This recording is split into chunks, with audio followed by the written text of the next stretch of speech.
माझं नाव जीवन आहे आणि मी मुंबईचा रहिवासी आहे. माझं वय 24 वर्ष आहे. माझ्या मोठ्या बहिणीचं नाव मीरा, तिचं वय 30 आणि तिला सोनिया नावाची एक गोंडस मुलगी आहे. तुम्हाला वाटेल, ही तर एक साधी गोष्ट आहे, पण मित्रांनो, थांबा, खरी गंमत आता सुरू होते. पूर्वी, मीराबद्दल माझ्या मनात कोणतेही खास विचार नव्हते, मात्र, जेव्हा तिचं बी.ए. पूर्ण झालं, लग्न झालं आणि ती तिच्या सासरच्या घरी गेली, तेव्हा सगळं बदलून गेलं. लग्नानंतर काही दिवसांसाठी ती मुंबईत, आमच्या घरी परत आली होती, तेव्हा माझ्या कॉलेजला सुट्ट्या होत्या आणि पावसाळ्याचे दिवस सुरू होते. मित्रांनो, मीराच्या व्यक्तिमत्वाबद्दल काय सांगावं, लग्नानंतर ती खूपच आकर्षक दिसू लागली होती. तिचं सौंदर्य शब्दतीत होतं, तिचं हास्य, तिचे केस आणि तिची राहण्याची स्टाईल. बस, माझ्या मनात वारंवार हाच विचार यायचा की, ही नक्कीच काहीतरी खास आहे. एकदा मी टेरेसवर होतो आणि मीरा खाली अंगणात झोप घेत होती. तिने टाईट लेगिंग्ज आणि टी-शर्ट घातलं होतं. तिला पाहून माझं मन थोडं डगमगलं, पण मी स्वतःला सावरलं, कारण ती माझी बहीण आहे आणि असले विचार चुकीचे आहेत. पण तरीही मी तिला चोरून पाहायचो, कधी स्वयंपाकघरात, कधी ती बसलेली असताना, आणि हो, बाथरूममधल्या तिच्या कपड्यांवर मी थोडं जास्तच लक्ष द्यायचो. एका दिवशी आई आणि बाबा गावी गेले. निघताना त्यांनी मला सांगितलं, जीवन, मीराची काळजी घे. मी मनातल्या मनात हसलो आणि स्वतःशीच म्हणालो, हो, काळजी तर नक्कीच घेईन. त्या रात्री आम्ही जेवण केलं आणि मी माझ्या खोलीत झोपण्यासाठी गेलो, मात्र, अचानक माझी नजर मीराच्या खोलीच्या दिशेने वळली, आणि मित्रांनो ती तिच्या जीवनात बोट करत होती. मी तिथेच थबकलो आणि माझं डोकं फिरलं, मग मी बाथरूममध्ये जाऊन हतबल केलं. दुसऱ्या दिवशी सकाळी मीराने ब्रेकफास्ट बनवलं, आम्ही जेवत होतो आणि माझं लक्ष तिच्या व्यक्तिमत्वावर गेलं. ती म्हणाली, काय बघतोयस? मी घाबरलो पण हसून म्हणालो, काही नाही, तुझी साडी छान आहे.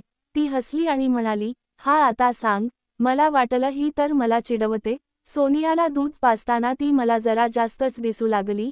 मी म्हणालो, मीरा तुझे व्यक्तिमत्व कमाल आहे.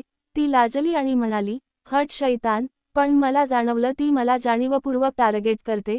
कधी झाडू मारताना, कधी पोछा लावताना, माझं डोकं फिरायचं आणि मी बाथरूमचा रस्ता पकडायचो. 2 दिवसांनंतरची गोष्ट, स्वयंपाकघरात, मीराला उंचीवर ठेवलेली एखादी वस्तू काढायची होती, पण तिचा हात तिथे पोहोचत नव्हता. तिने मला मदत करण्यासाठी हाक मारली. मी लगेच गेलो आणि तिला ती वस्तू काढून दिली. वस्तू काढत असताना, माझा हात चुकून तिला स्पर्श झाला. तिने याबद्दल काहीच टीका केली नाही, पण तिच्या चेहऱ्यावर एक हळूवार हास्य आलं होतं. मी थोडासा बावरलो आणि बाथरूमच्या दिशेने धावलो. गडबडीत मी बाथरूमचा दरवाजा बंद करायला विसरलो. मीरा आत आली आणि म्हणाली, अरे, हे काय चाललंय? मी खजील झालो आणि लगेच सॉरी बोललो. दुपारी ती माझ्या शेजारी येऊन बसली आणि तिने विचारलं, जीवन, तुझी कोणी गर्लफ्रेंड आहे का? मी उत्तर दिलं, मीरा, तुझ्यासारखी सुंदर व्यक्ती अजून भेटली नाही.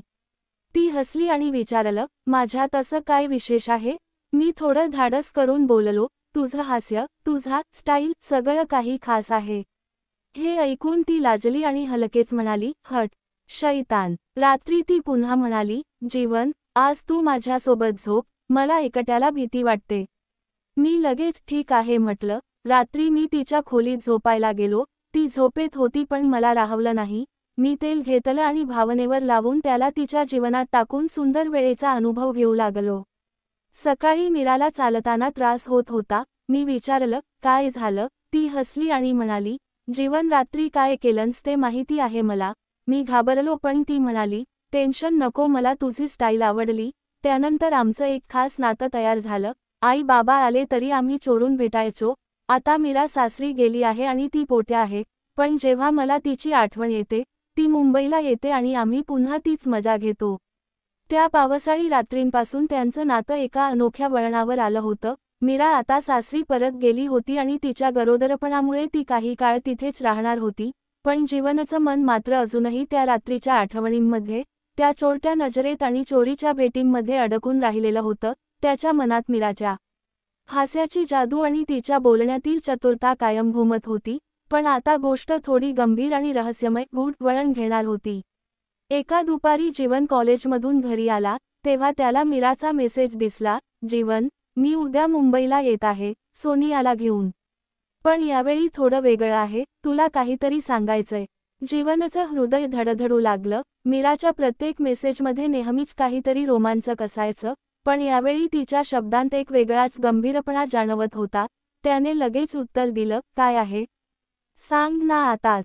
पण मीराने फक्त एक स्माइली पाठवली आणि ती ऑफलाईन झाली. दुसऱ्या दिवशी मीरा मुंबईत पोहोचली. तिच्यासोबत सोनिया होती, ती गोंडस मुलगी जी आता 2 वर्षांची झाली होती. आपल्या लाडक्या मामाला, जीवनला पाहताच ती लगेच त्याच्या मिठीत शिरली. मीराने तिची बॅग खाली ठेवली आणि जीवनकडे बघून एक शांत स्मितहास्य केलं. तिच्या चेहऱ्यावर ती ओळखीत जादू होती, पण डोळ्यांत काहीतरी वेगळं होतं, काहीतरी लपलेलं. जीवनने विचारलं, मीरा, काय आहे? मेसेजमध्ये काय म्हणत होतीस तू? तिने हसत हसत ते टाळलं आणि म्हणाली, अरे थांब ना. सोनियाला आधी खायला घालते, मग बोलू. जीवनची उत्सुकता शिगेला पोहोचली होती, पण त्याने थांबायचं ठरवलं. त्याच रात्री आई, बाबा सोनियाला घेऊन आजोळी किंवा गावी गेले. घरात फक्त जीवन आणि मीरा होते. मीरा स्वयंपाकघरात जेवण बनवत होती आणि जीवन तिला लपून पाहत होता. तिची तीच आकर्षक पद्धत, तिची चपळता आणि तीच साडी, जी तिच्या व्यक्तिमत्वाला आणखी सुशोभित करत होती. पण यावेळी जीवनच्या मनात फक्त तीच जुनी भावना नव्हती, त्याला मीराच्या डोळ्यांत दडलेलं रहस्य जाणवत होतं. जेवण झाल्यावर मीरा म्हणाली, जीवन, टेरेसवर येशील का? मला तुझ्याशी महत्त्वाचं बोलायचं. जीवनने होकार दिला आणि ते दोघे टेरेसवर गेले. मुंबईच्या आकाशात ढगांचा थर जमा झाला होता आणि हलकासा पाऊस पडत होता. मीरा एका कोपऱ्यात उभी राहिली आणि म्हणाली, जीवन, तुला माहीत आहेच, आपलं नातं खूप खास आहे. पण जर हे जगाला कळलं तर? जीवनचं हृदय एका क्षणासाठी थांबलं. त्याने विचारलं, तू काय बोलते आहेस? कोणाला काही कळलं आहे का? मीराने डोळे मिटले आणि म्हणाली, मला वाटतं कोणीतरी आपल्याला पाहतंय. जीवनला धक्का बसला. कोण? कसं शक्य आहे? त्याने विचारलं. मीराने सांगितलं, माझ्या सासरी, माझ्या नवऱ्याच्या भावाला काहीतरी शंका आहे. तो मला विचित्र प्रश्न विचारतोय आणि मला वाटतं त्याने आपल्या भेटींची काहीतरी माहिती मिळवली आहे. जीवनच्या डोक्यात विचारांचं वादळ सुरू झालं. तो म्हणाला, पण त्याला कसं कळलं? आपण तर खूप सावध होतो. मीराने एक दीर्घ श्वास घेतला आणि म्हणाली, मला एक अनामिक पत्र मिळालं. कोणीतरी ते लिहिलं होतं. त्यात आपल्या भेटींचा उल्लेख होता आणि त्यात सोनियाबद्दलही काहीतरी होतं. जीवनला आता खऱ्या अर्थाने भीती वाटू लागली. सोनियाबद्दल काय म्हणतेस तू?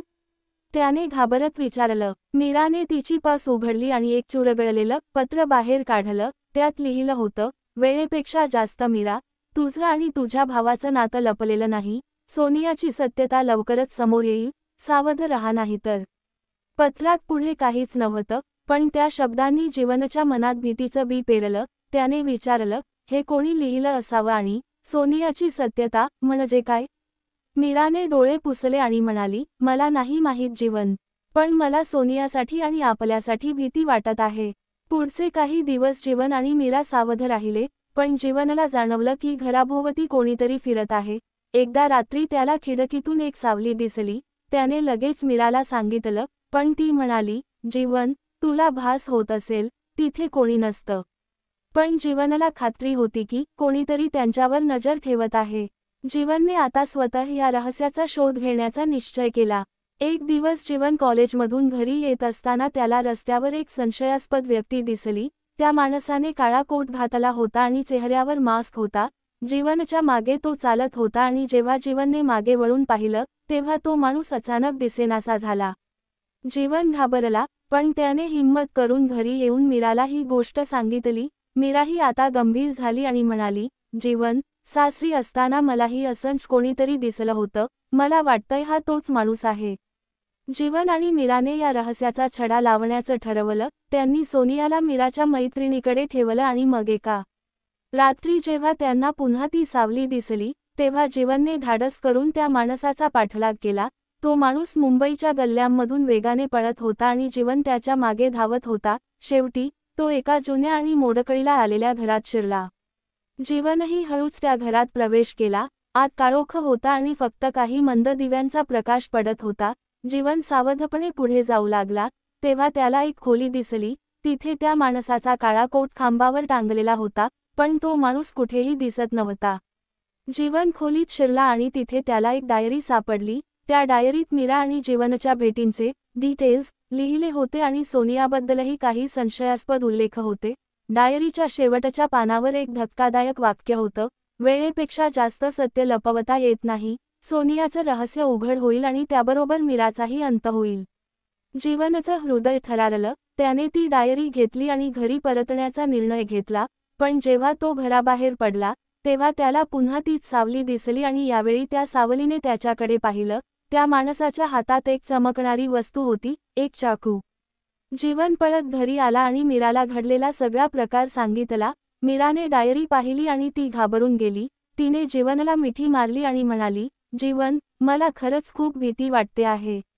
सोनियाला काही झालं तर? जीवनने तिला धीर दिला आणि म्हणाला, काळजी करू नकोस, काहीही होऊ दे, मी तुला आणि सोनियाला काहीही होऊ देणार नाही. पण जीवनच्या मनात प्रश्नांचं वादळ होतं. सोनियाचं रहस्य काय आहे? हा माणूस कोण आहे आणि त्याला मीरा आणि जीवनबद्दल इतकी माहिती कशी मिळाली? त्या रात्री जेव्हा घरात सगळं शांत झालं होतं तेव्हा अचानक दरवाजावर टकटक झाली. जीवन आणि मीरा दोघेही दचकले. मीराने हळूच खिडकीतून बाहेर पाहिलं आणि तिथे तोच माणूस उभा होता, काळा कोट, मास्क आणि हातात चाकू. जीवनने मीराला मागे खेचलं आणि म्हणाला, मीरा, पोलिसांना फोन कर. पण तेवढ्यात दरवाजा जोरात धडकला आणि एक भयानक आवाज आला, बस. मीरा, दरवाजा उघड, नाहीतर सोनिया कुठे आहे हे तुला कधीच कळणार नाही. जीवन आणि मीरा एकमेकांकडे पाहतच राहिले. सोनिया? ती तर मीराच्या मैत्रिणीकडे होती की नाही? मीराने त्वरित फोन उचलला आणि तिच्या मैत्रिणीला कॉल केला. पण मैत्रिणीने सांगितलं, मीरा, सोनिया इथे नाहीये, ती दुपारी कोणाच्याच नकळत बाहेर गेली. जीवनच्या डोक्यात सगळे विचार गरगरले. सोनिया हरवली होती आणि हा अज्ञात माणूस त्यांच्यापर्यंत पोहोचला होता. पण तो कोण होता आणि त्याला सोनियाबद्दल काय माहीत होतं? दरवाजा पुन्हा एकदा जोरात धडकला आणि त्या माणसाचा आवाज पुन्हा आला, मीरा, तुझं सत्य मला माहीत आहे आणि आता सगळं जगाला कळेल. मित्रांनो, कथा इथे थांबते, पण रहस्य अजूनही उलगडलेलं नाही. सोनिया कुठे आहे? हा माणूस कोण आहे आणि मीरा आणि जीवनचं नातं कसं पुढे जाणार? या प्रश्नांची उत्तरं भविष्यात कधीतरी मिळतील. पुढच्या भागात या सगळ्या रहस्याचा उलगडा होईल की मग गोष्ट आणखी गुंतागुंतीची होईल? मित्रांनो, ज्यांना या कथेचा पुढचा आणि रोमांचक भाग पाहायचा आहे त्यांनी लगेच या पोस्टला किंवा व्हिडिओला एक लाईक करा. चला, 500 लाईक्स पूर्ण करूया आणि कमेंटमध्ये लिहा, मीरा मिस यू. तुमचं प्रेम आणि प्रतिसाद असाच राहू द्या. तर भेटूया लवकरच या कथेच्या पुढील धमाकेदार भागात. धन्यवाद.